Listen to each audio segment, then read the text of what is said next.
Parenting styles in the Philippines. Filipino families are raised with a lot of unique child-rearing practices. For instance, in teaching the value of respecting elders, parents always remind their kids to use po and opo. In emphasizing life values, parents become role models in showcasing hospitality. But more than the unique parenting practices in the Philippines, experts believe that what really matters is the parenting style. Why parenting styles matter? In simpler terms, parenting styles emphasize how parents teach things to their kids. It combines the patterns of parenting characteristics and child-rearing methods. So, before we discuss the different parenting practices in the Philippines, let's first talk about why they matter. The idea about parenting styles didn't take the spotlight until in the 1960s, when Diana Baumrind, a clinic and developmental psychologist, wanted to know about the different influences that affect self-reliant children. Baumrind's idea was that if we can pinpoint the various influences that make children self-reliant, then we can insert these influences in the environment of grade school children, thereby helping them build self-reliance. She then selected some reliant children and interviewed their parents afterward. She examined their parent-children interaction and noted two elements: communication and standards.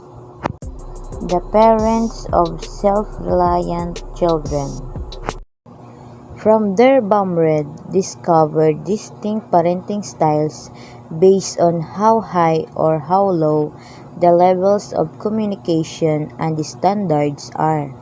Interestingly, the results of her analysis show that parents of self-reliant children have a high level of communication and a high level of standards.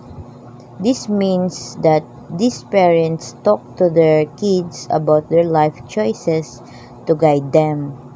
They express their expectations when it comes to their children's school achievements as well as their socialization. Moreover, their expectations come with standards and they explain these standards to their kids. In the end, Baumrind identified these parents as authoritative parents who express their love through communication and standards. But what about parents who have either a low level of communication or a low level of standards? This question led her to explore more about parenting styles. Distinguishing the parenting styles in the Philippines.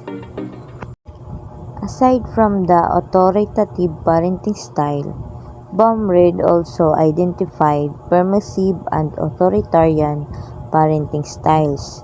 These three models by Baumrind became the focus of various researches here in our country. Interestingly, different studies suggest different predominant parenting styles in the Philippines. Authoritative parenting style. In a paper, Parenting in the Philippines, a review of research literature from 2004 to 2014, the researchers discovered that the most commonly practiced parenting style in the Philippines is the authoritative parenting styles. Like what we described earlier, authoritative parents show their love through communication and standards. They blend parenting practices of setting limits and high expectations, allowing a level of independence and offering strong emotional support. Possible effects. Many kinds of literature, albeit in the context of Western settings, show a positive connection between the authoritative parenting style and social competence of children. It also appears to bring positive effects on a child's academic performance. For example, let's say a teenage kid skips school. The authoritative parents will talk to their children and ask why they did skip classes.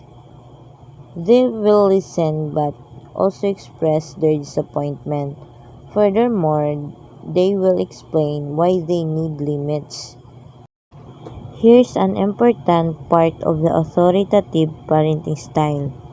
Even before the teenagers skip school, the parents already explain that they need to attend their classes unless they have permission to be absent. They already set their expectations and explain the consequences should those expectations not be met. Permissive parenting style. In one study called Child Rearing Practices Among Families in Countryside, Philippines, investigators found that the highest ranking parenting style in two participating barangays is the permissive parenting style. This parenting style is high in communication but low in standards. The researchers said that permissive parents tend to act as advisors and not decisions makers. Besides, a permissive parenting style ignores the children's behavior and does not set limits on the child's actions. Possible effects.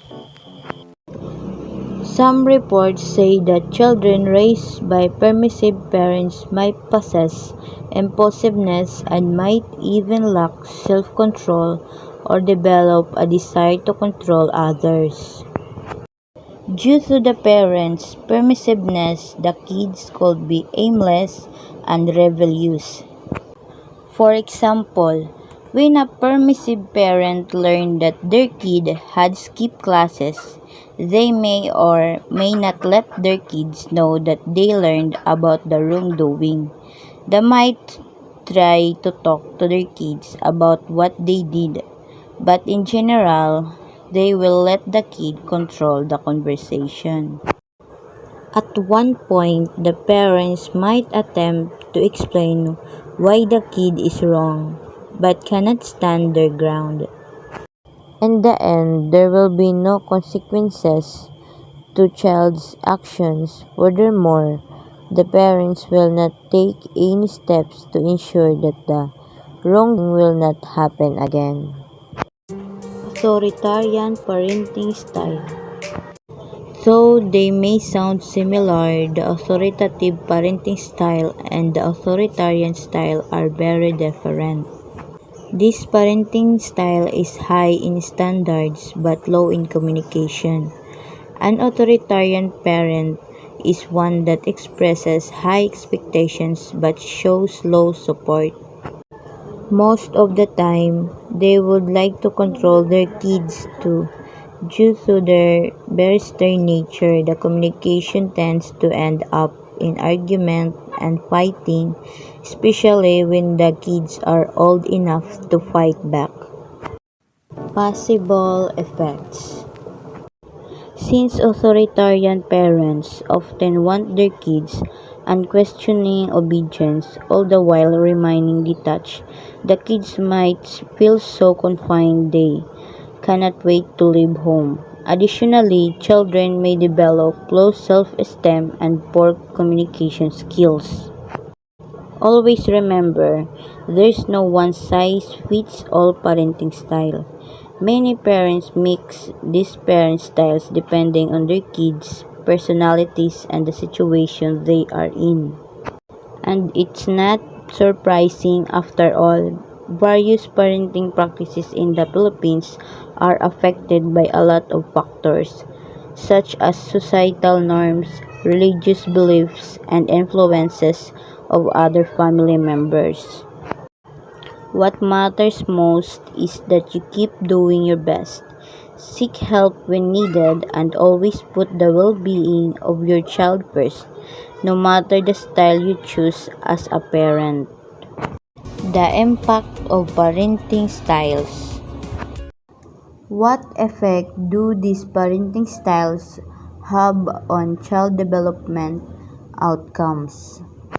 In addition to Baumann's initial study of 100 preschool children, researchers have conducted numerous other studies that have led to a number of conclusions about the impact of parenting styles on children.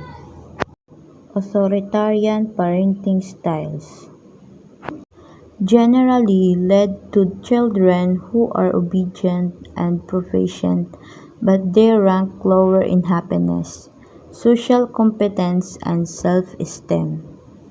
Democratic parenting styles tend to result in children who are happy, capable, and successful.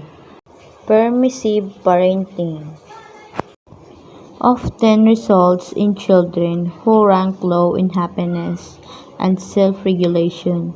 These children are more likely to experience problems with authority and tend to perform poorly in school.